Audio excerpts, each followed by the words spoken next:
Okay, I'm going to read Coyote Places the Stars. This is written down and illustrated by Harriet Peck Taylor, and it's a Wasco. It's a tale from the Wasco people, which is a native tribe in Oregon. So Coyote Places the Stars.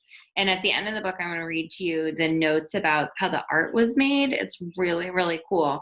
It's fabric dyed using dye and wax for the white parts.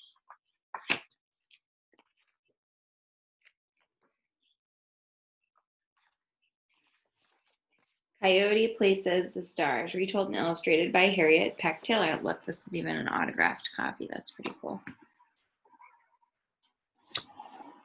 To stargazers everywhere and to their dreams. Many moons and many moons ago, a coyote lived in a canyon by a swift running river. He spent his days roaming the land, chasing butterflies and sniffing wildflowers. He lay awake many nights gazing at the starry heavens. One summer night, as he was relaxing in the cool grass with his friend Bear, Coyote had an idea. I think I'll climb to the heavens and discover their secrets. Bear scratched his big head and asked, How can you do that? I can get up there with no trouble at all, Coyote said.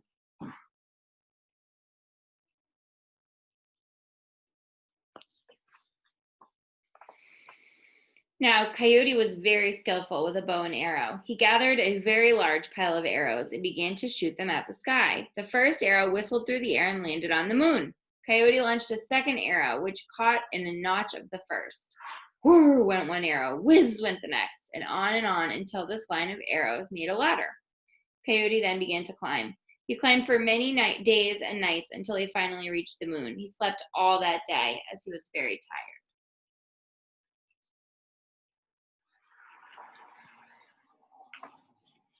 That night, Coyote had another clever idea. He wondered if he could move the stars around by shooting at them with his remaining arrows.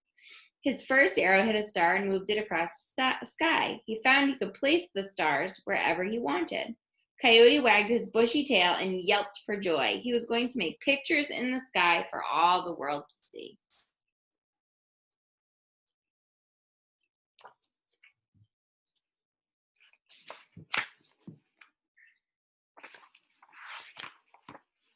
First, he decided to make a coyote. So he shot one arrow after another until the stars arranged into the shape of a coyote. Next, he thought of his friend Bear and placed the stars in the form of a bear. Coyote worked all night creating likenesses of all his friends: mountain lion, horse, goat, fish, owl, and eagle. With the stars he had left over, he made a big road across the sky. When he was finished, he began to descend his ladder back to earth. As you can see there, they outlined the shapes. That night, when the bright moon rose in the east, Coyote saw his handiwork. It began to howl. A woo, woo, woo was carried on the wind through the shadows of the canyon. Birds and animals awoke suddenly and listened to the mysterious sound. It seemed to be calling to them. From canyons and mesas, hills and plains they came, following the sound.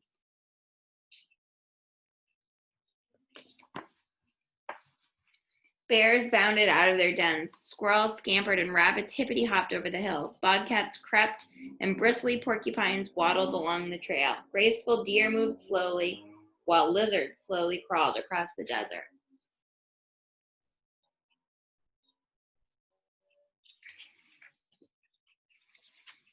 Silvery fish splashed their way upstream. The mighty mountain lion and the herds of buffalo joined the journey.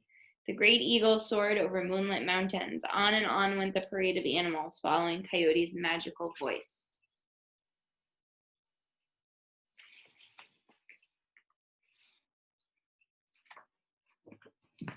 Keep getting the pages a little stuck here. Finally, Coyote appeared high on a rock. The animals formed a huge circle and all became quiet.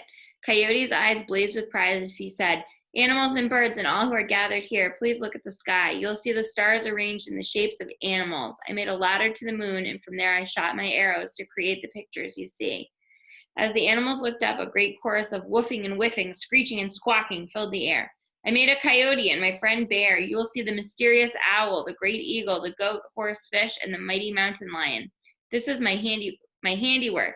And I hope that all who see it will remember Coyote and all the animals of the canyon.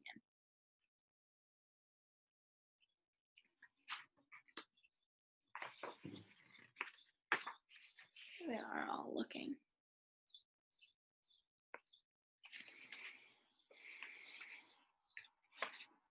The animals gave a great feast for Coyote, and they sang and danced through the night. The animals decreed that Coyote was the most clever and crafty of all the animals. Coyote was so grateful that he declared, "I will always be your friend and the friend of your children's children."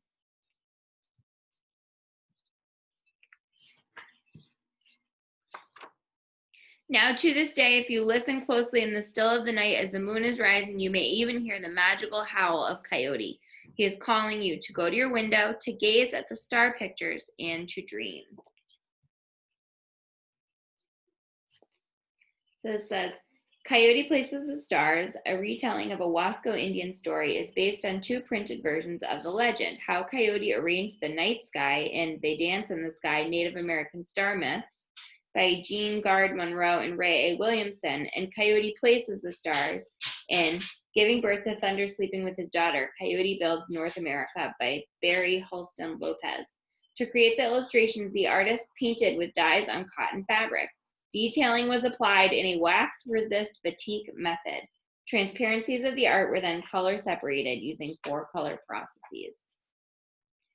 All right, that is Coyote Places the Stars. So Coyote is often either a trickster or a wise character in Native American stories and legends. So think about which one he is. And then also you can think about what kind of fairy tale, folk tale, myth this story is. Is it teaching a lesson? Is it explaining how something in the earth came to be? So you can think about those questions now that you've heard the book.